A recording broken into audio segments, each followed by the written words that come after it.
नमस्कार दोस्तों, स्वागत है आपका चैनल के साथ। सामने मौजूद यहाँ पर चलेंगे सबसे पहले और बड़ी में आपको बताएंगे राहुल गांधी ने एमएसपी पर वादे के बाद अब देश के लोगों के लिए रोजगार का बड़ा वादा किया है। बताएंगे आपको 10 लाख के आसपास रोजगार का वादा किया गया है। दोस्तों इसी के साथ में एक और बीजेपी के उम्मीदवार ने चुनाव लड़ने से बीजेपी के टिकट पर मना कर दिया है। बताएंगे कौन से ये बीजेपी के नेता है, इसके पीछे क्या बड़ा कारण है। दोस्तों वहीं पर एसबीआई पहुंची है इलेक्टोरल बॉन्ड को लेकर सुप्रीम कोर्ट। बताएंगे क्या जानबूझकर इलेक्टोरल बॉन्ड के मामले पर सरकार को बचाने का प्रयास किया जा रहा है और भारतीय जनता पार्टी के नेता और राष्ट्रीय अध्यक्ष की ओर से राज्यसभा से इस्तीफा दिया गया है। बताएंगे क्या है इसके पीछे बड़ा कारण दोस्तों। और इलेक्शन कमीशन ऑफ इंडिया से ममता बनर्जी की पार्टी ने एक बड़ी अपील की है। बताएंगे क्या अपील की गई है दोस्तों। इसी के साथ में भारतीय जनता पार्टी की ओर से मेरा परिवार मोदी परिवार को लेकर भी अब कई सारे सवाल खड़े किए जा रहे हैं। बताएंगे क्या है पूरा मामला, एक एक करके चलेंगे। सभी बड़ी अपडेट के सारी बड़ी जानकारी अब तक पहुंचाएंगे। लेकिन उससे पहले अगर आप भी मानते हैं कि लोकसभा चुनाव को लेकर देश की जनता जबरदस्त परिवर्तन करने के लिए तैयार है तो इस वीडियो को लाइक करके लाल बटन दबाकर चैनल को सब्सक्राइब करके बेल आइकन दबाकर कमेंट बॉक्स में जय हिंद जय भारत जरूर लिखेगा। चलते हैं सबसे पहले और बड़ी खबर की तरफ, जहां पर बीजेपी की ओर से चुनाव आते ही मेरा परिवार मोदी परिवार नाम से कैंपेन चलाया जा रहा है। पिछली बार 2019 के चुनाव से पहले बीजेपी के लोगों ने मैं भी चौकीदार कैंपेन लॉन्च किया था। इस पर राहुल गांधी की ओर से निशाना साधते हुए कहा गया कि किसान, कर्जदार, युवा, बेरोजगार, मजदूर लाचार और देश लूट रहा है मोदी का असली परिवार। इसके बाद राहुल गांधी ने वो तस्वीर दिखाई है दोस्तों जिसमें प्रधानमंत्री मोदी अडानी के चार्टर प्लेन में बैठे हुए हैं, जो उन्होंने पार्लियामेंट में तस्वीर दिखाई थी उसी को शेयर करते हुए बातें लिखी गई है। इसके बाद राहुल गांधी की ओर से वादा किया जा रहा है देश के युवाओं के लिए। पहले उन्होंने कहा था कि वो एमएसपी का कानून लेकर आएंगे अगर इंडिया गठबंधन की सरकार बनेगी। इसके बाद उन्होंने एक और वादा करते हुए कहा है कि देश के युवाओं को अब नोट कर लेना चाहिए, नरेंद्र मोदी की नियत ही रोजगार देने की नहीं है। नए पद निकालना तो दूर, केंद्र सरकार खाली पड़े पदों को भी भरने पर कोई प्रयास नहीं कर रही है, कुंडली मारकर बैठी हुई है। अगर संसद में पेश किए गए मोदी सरकार के केंद्र सरकार के आंकड़ों की ही माने तो 78 विभाग में 9,64,000 पद खाली है जिनको तत्काल भरा जाना चाहिए। महत्वपूर्ण विभाग जैसे रेलवे के अंदर 2,93,000 पद खाली है। गृह मंत्रालय में 1,43,000 पद खाली है दोस्तों। रक्षा मंत्रालय में भी इसी तरीके से 2.5 लाख के आसपास पद खाली है। 15 विभागों में 30% से ज्यादा की रिक्त पद पड़े हुए हैं। झूठी गारंटी का झोला लेकर घूम रहे हैं प्रधानमंत्री नरेंद्र मोदी। कार्यालय में बड़ी संख्या में अति महत्वपूर्ण पद खाली पड़े हैं। कुल मिलाकर दोस्तों रोजगार देने के लिए सबसे पहले किसी भी सरकार को यह सुनिश्चित करना चाहिए कि उनके कोई भी पद खाली ना हो। जो सरकार चलाने के लिए महत्वपूर्ण पद है वो तो कभी भी खाली होने नहीं चाहिए। लेकिन इसके बावजूद कांग्रेस पार्टी के नेता राहुल गांधी की ओर से ये जो आंकड़ा दिया गया है ये काफी चौंकाने वाला है और इस पूरे मामले पर बीजेपी के नेताओं को जवाब देना चाहिए कि क्या नए रोजगार देने का वादा बीजेपी पूरा नहीं कर पा रही, तो क्या जो ऑफिशियल पद खाली पड़े हैं उनको भर्ती करने के लिए भी बीजेपी की ओर से कोई कदम नहीं उठाया जा सकता था। आप लोग अपनी राय जरूर लिख बताएगा दोस्तों, क्या आप इसे सरकार का फेलियर समझते हैं या फिर कुछ और लिखेगा जरूर। साथ साथ बीजेपी के राष्ट्रीय अध्यक्ष जेपी नड्डा ने ऐलान किया है कि वो राज्यसभा के सीट से इस्तीफा दे रहे हैं। जेपी नड्डा ने हिमाचल प्रदेश से राज्यसभा की अपने सांसदी से इस्तीफा दे दिया है, लेकिन अभी वो गुजरात के राज्यसभा के सांसद बने रहेंगे। तो ऐसा नहीं है कि वो लोकसभा चुनाव लड़ने के लिए राज्यसभा से इस्तीफा दे रहे हैं। कहा जा सकता है कि भारतीय जनता पार्टी चाहती है कि हिमाचल प्रदेश में राज्यसभा का पद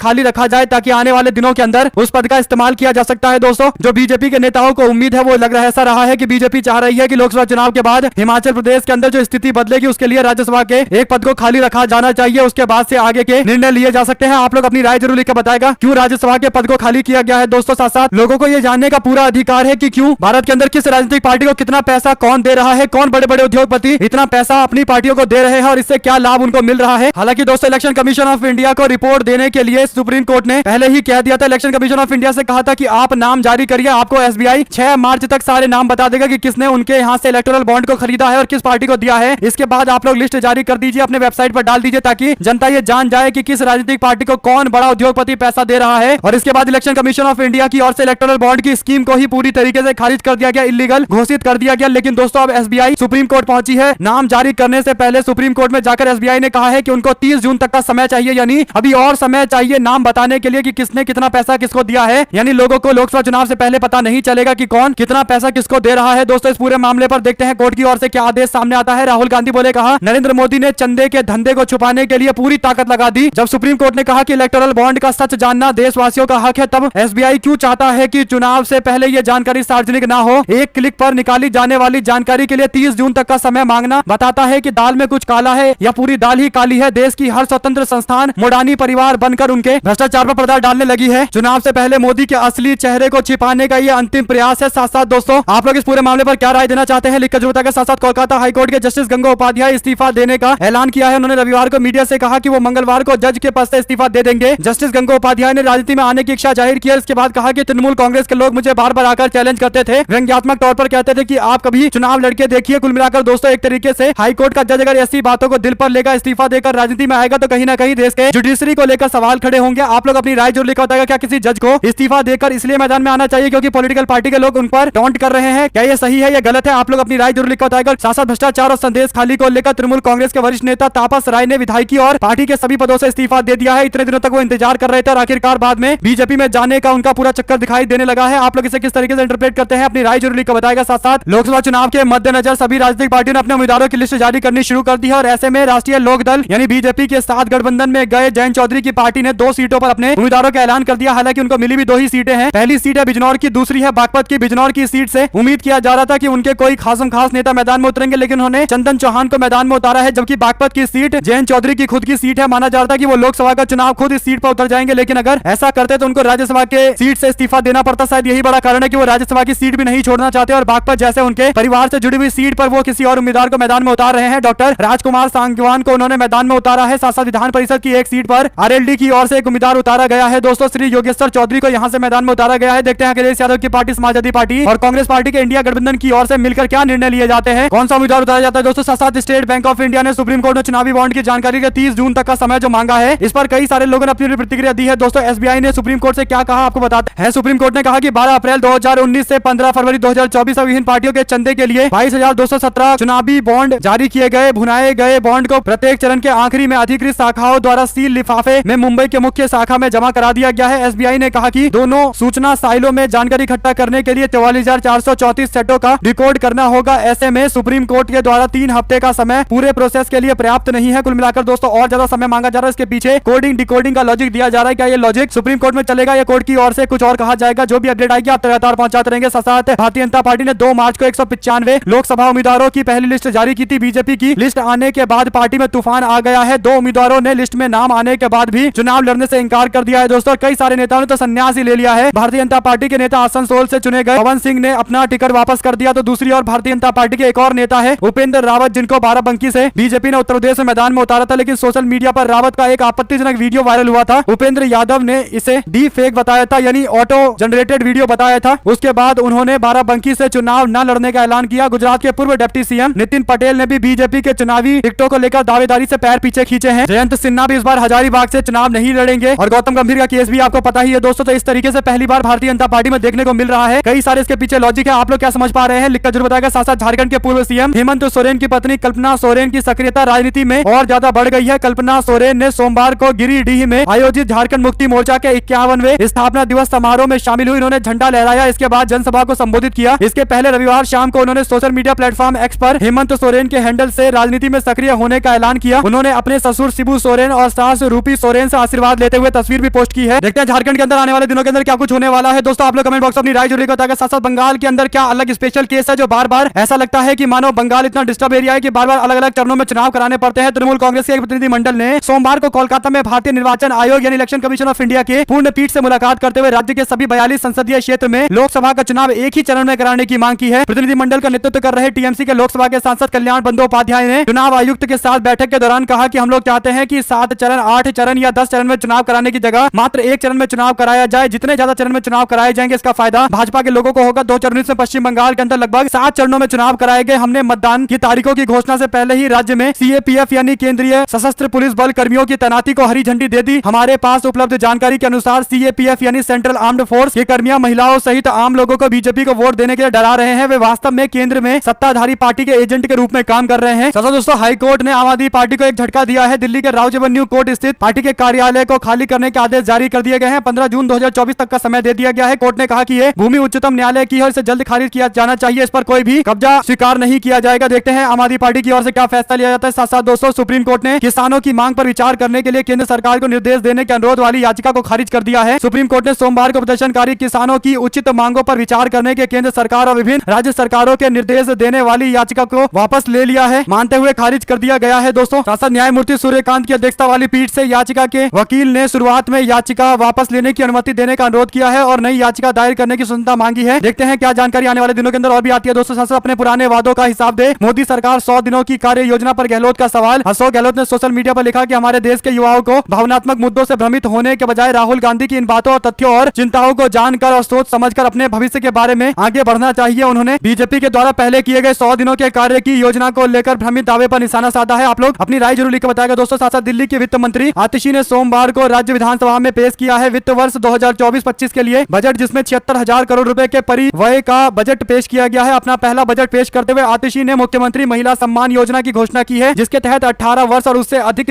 आयु की सभी महिलाओं को हर महीने 1,000 रुपए दिए जाएंगे। आतिशी ने अपने बजट भाषण में कहा कि सरकार राम राज के आदर्शों से प्रेरित है। आम चुनाव से पहले राज्य विधानसभा में पेश किए गए बजट में उन्होंने बिजनेस राष्ट्रीय योजना का विस्तार विधानसभा और औद्योगिक प्रशिक्षण संस्थानों तक करने की घोषणा की है। अभी तक यह योजना स्कूलों में लागू की जा रही थी। दोस्तों, कुल मिलाकर इंडिया गठबंधन की एक और सरकार ने लोगों को फायदा पहुंचाने के लिए धरातल पर अपने स्कीम को उतारना शुरू कर दिया है। 1,000 रुपए महिलाओं को हर महीने देने का ये जो ऐलान किया गया है, इससे दिल्ली के पूरे पॉलिटिकल डायनेमिक्स में बदलाव देखने को मिल सकते हैं। जो भी अपडेट इससे जुड़ी हुई आती रहेगी आप तक लगातार पहुंचाते रहेंगे। दोस्तों, साथ साथ कांग्रेस पार्टी युवा मोर्चा के अध्यक्ष बीवी श्रीनिवास की ओर से पोस्ट करते हुए लिखा गया कि क्या अब सरकारी एंकर भी लिखेंगे मोदी का पत्रकार। दरअसल दोस्तों, मोदी का परिवार इस तरीके से भाजपा के लोग लगातार अपने सोशल मीडिया हैंडल के आगे नाम के आगे लिख रहे हैं। जैसे जगत प्रकाश नड्डा, जेपी नड्डा लिखा है मोदी का परिवार का, इसी तरीके से अब तथाकथित पत्रकार भी अपने नाम के आगे लिखेंगे मोदी का पत्रकार। ये सवाल पूछा जा रहा है, एक तरीके से तंज भी कसा गया है, क्योंकि आप लोग जानते हैं कि देश के मीडिया की क्या स्थिति है। कई बार देश की मीडिया जिस तरीके का बयान देती है, ऐसा लगता नहीं है कि वो भारत के विपक्ष की भूमिका में है। ऐसा लगता है कि मानो सरकार को ही पूरी तरीके से आंख बंद करके सपोर्ट किया जा रहा है। साथ साथ आरजेडी की प्रवक्ता अज्या यादव ने कहा कि बीजेपी वाले तो कहते हैं कि हम संघ परिवार के हैं, अचानक आप मोदी के परिवार के हो जाते हैं। परिवार तो एक होता है, बीजेपी वालों का परिवार भी बदल जाता है। जवाब भाजपा के लोगों को देना है। दोस्तों, देखते हैं बीजेपी क्या कहती है। साथ साथ समाजवादी पार्टी के राष्ट्रीय अध्यक्ष और उत्तर प्रदेश के पूर्व मुख्यमंत्री अखिलेश यादव ने बीजेपी उम्मीदवारों की दावेदारी वापस लेने पर तंज कसते हुए कहा कि बीजेपी एक दल के रूप में इतनी कमजोर कभी नहीं थी। बीजेपी ने शनिवार को देश के विभिन्न राज्यों में 195 लोकसभा क्षेत्रों के लिए अपने उम्मीदवार घोषित किए। बीजेपी का टिकट पाए भोजपुरी अभिनेता गायक पवन सिंह ने आसनसोल सीट से चुनाव लड़ने से इंकार कर दिया, जबकि दिल्ली के बीजेपी के सांसद गौतम गंभीर और तमाम अन्य नेताओं ने भी मना कर दिया था। अखिलेश यादव ने पोस्ट करते हुए लिखा कि किसने सोचा था कि बीजेपी के ऐसे दिन आ जाएंगे कि कुछ उम्मीदवार टिकट मिलने से पहले ही और कुछ उम्मीदवार काम को ज्यादा जरूरी बताने का बहाना बनाकर दावेदारी छोड़ रहे हैं। कोई खेल को राजनीति से अधिक गंभीर मानकर बाहर जाने की बात कर रहा है, कोई पर्यावरण के बहाने पतझड़ी बीजेपी से बाहर निकलने की कोशिश कर रहा है और प्रार्थना पत्र लिख रहा है। कोई टिकट कटने पर संन्यास लेने का ऐलान कर दिया है, कोई टिकट मिलने के बाद दूर से ही सोशल मीडिया पर अपने व्यक्तित्व कारण से टिकट को ठुकरा रहा है। भाजपा एक दल के रूप में इतनी कमजोर कभी नहीं थी। क्या आप अखिलेश यादव की इन बातों से समर्थन करते हैं? दोस्तों, लिखकर जरूर बताइए, क्योंकि अखिलेश यादव ने जो बातें कही है इसमें काफी हद तक सच्चाई है, इसमें कोई दो राय नहीं है। वो कहते हैं कि भारतीय जनता पार्टी के लोग अपने टिकट वापस कर रहे हैं और चुनाव लड़ना नहीं चाह रहे। ये बात पूरी तरीके से सच है और पहली बार ऐसा बीजेपी में हुआ है जब लोकसभा का टिकट लोग लेने से इंकार कर रहे हैं, जबकि इससे पहले प्रधानमंत्री मोदी के लहर के नाम पर सारे नेता चुनाव लड़ने को तैयार रहते थे। उनको लगता था कि बस टिकट मिल जाए, बीजेपी से सांसद बन ही जाएंगे। लेकिन अब कुछ बदले बदले माहौल दिखाई देने लगे हैं और इसके पीछे एंटी इनकम्बेंसी एक बड़ा मुद्दा हो सकती है। और जिस तरीके से जमीनी स्तर पर एंटी इनकम्बेंसी एक तरीके से फील किया जा रहा है, युवा आंदोलन कर रहे हैं, किसान आंदोलन कर रहे हैं, क्या बीजेपी के टिकट की दावेदारी छोड़ने वाले इन नेताओं को कुछ भनक लग गया है? साथ साथ दोस्तों, बाराबंकी से बीजेपी उम्मीदवार उपेंद्र रावत ने चुनाव लड़ने से इंकार कर दिया है। अश्लील वीडियो वायरल होने पर किया है यह फैसला। लोकसभा चुनाव को लेकर 195 उम्मीदवारों की लिस्ट के बाद यह जानकारी आई है। साथ साथ दिल्ली हाईकोर्ट का महुआ मोइत्रा के खिलाफ अपमानजनक पोस्ट करने पर रोक लगाने से इंकार। महुआ मोइत्रा ने प्रश्न के बदले नकदी मामले में बीजेपी के सांसद निशिकांत दुबे और वकील जय अनंत देहाद्राई के द्वारा सोशल मीडिया पर उनके खिलाफ की गई अपमानजनक पोस्ट रोकने की मांग की। न्यायमूर्ति सचिन दत्ता ने अंतरिम निषेध के आवेदन को खारिज कर दिया है। दोस्तों, यानी कोई भी ऐसा आदेश जारी नहीं किया जाएगा जिससे अपमानजनक टिप्पणी नहीं की जाएगी। महुआ मोइत्रा पर अर्जी की सुनवाई करते हुए कोर्ट ने 20 दिसंबर 2023 को अपना फैसला सुरक्षित रखा था और अब निषेध आज्ञा जारी करने से मना कर दिया गया है। इसके पीछे क्या तर्क है, लोगों को समझ में नहीं आ रहा है। सवाल यही है कि क्या बिना किसी सबूत के किसी पर भी आरोप लगाया जा सकता है? साथ साथ दोस्तों, बिहार के डिप्टी सीएम सम्राट चौधरी ने लालू यादव को चुनाव लड़ने की चुनौती दी है। आपको बता दें कि बिहार के